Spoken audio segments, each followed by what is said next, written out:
Well, Robert Spencer has written a book called The Truth About Muhammad. It's published by Regnery Press. It's already a New York Times bestseller.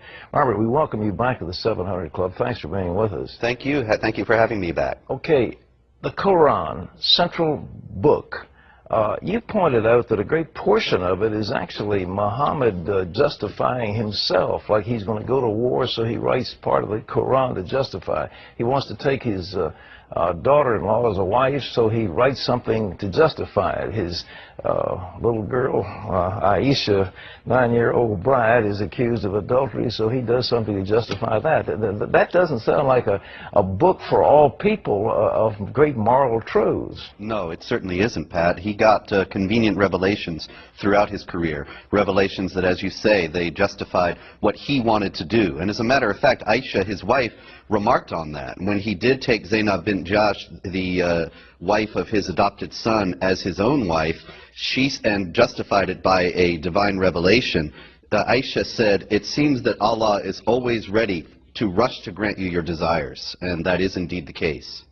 Is this Quran actually a fraud? He borrowed extensively, what, from Jewish, Christian, Zoroastrian stories? Yes. There's a great deal of influence. There are a lot of scripture stories from both the Old Testament and the New Testament in the Quran, but they're not repeated as if someone is working from the written copy. It sounds as if he heard these stories told and then retells them and presents them as his own divine revelations.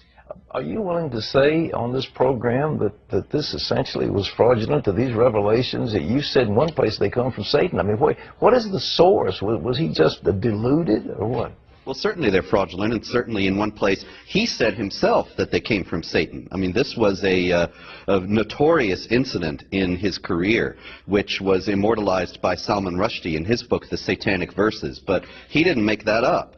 Muhammad himself at one point got what he said was a divine revelation, allowing these three pagan goddesses to be called upon for intercession by the Muslims. This was in an attempt to reconcile his own tribe, the Quraysh, an Arabian pagan tribe, with the Muslims, because they worshiped those goddesses. But then he realized he had compromised his earlier message, which was a pure monotheism. And so he said Satan had inspired those verses within him, and he canceled them. Well, you know, the president, I think, has done the nation a great disservice by saying, quote, Islam is a religion of peace. It's actually a political system, isn't it? Oh, very much so, absolutely.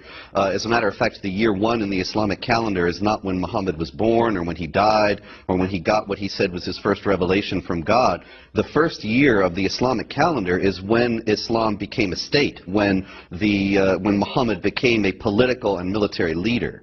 And Muhammad himself taught that the Muslims must wage war against unbelievers, offering them first, inviting them, in their words, to accept Islam, and if they refused that, inviting them to adopt the second-class status of the dhimmi, the second-class status that Jews and Christians suffered under for centuries under Islamic law, or third, to go to war with them. So conversion, subjugation, or war are Muhammad's orders for how to deal with non-Muslims, and that has been something that Muslims have obeyed throughout history.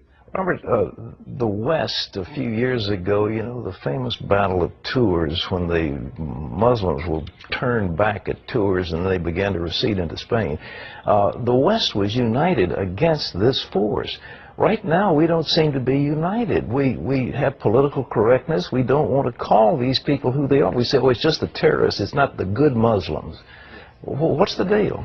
Well, there are peaceful Muslims, but unfortunately, they do not have a leg to stand on in the teachings of Islam. All the sects of Islam that are considered orthodox and all the schools of Islamic law teach that warfare against unbelievers is part of the religion. We can be thankful that many Muslims don't pay attention to that, but we're deluding ourselves if we think that there is some benign core of Islam that does indeed teach peace. When Muslims say that Islam is a religion of peace, they're referring to the peace that will come to the world when the whole world obeys Islamic law, and that peace must be reached through violence. What are we going to do? We seem to, because we're failing in our Christian beliefs, we don't seem to have a core set of values that can stand up against this militant faith or militant system. What are we going to do to counter it? Well, I think we do need to do exactly that to recover our own values, and not just Christians, but we need to group together, I think, all the victims and potential victims of the Islamic Jihad. Christians, Jews, Buddhists, Hindus, everyone come together and say, look, we believe in the equality of dignity of all people. We believe in the equality of rights of all people before the law. We believe in freedom of conscience.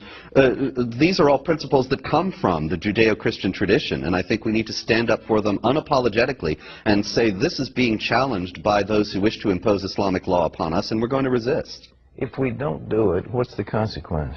Then they will succeed, because it's not just a military struggle, it's a cultural struggle, and as you have pointed out, we are not united, and we are in danger of losing because we don't have the will to stand up to this. And then an Islamic law will be imposed, which is a very real possibility in Europe in the near future in some countries.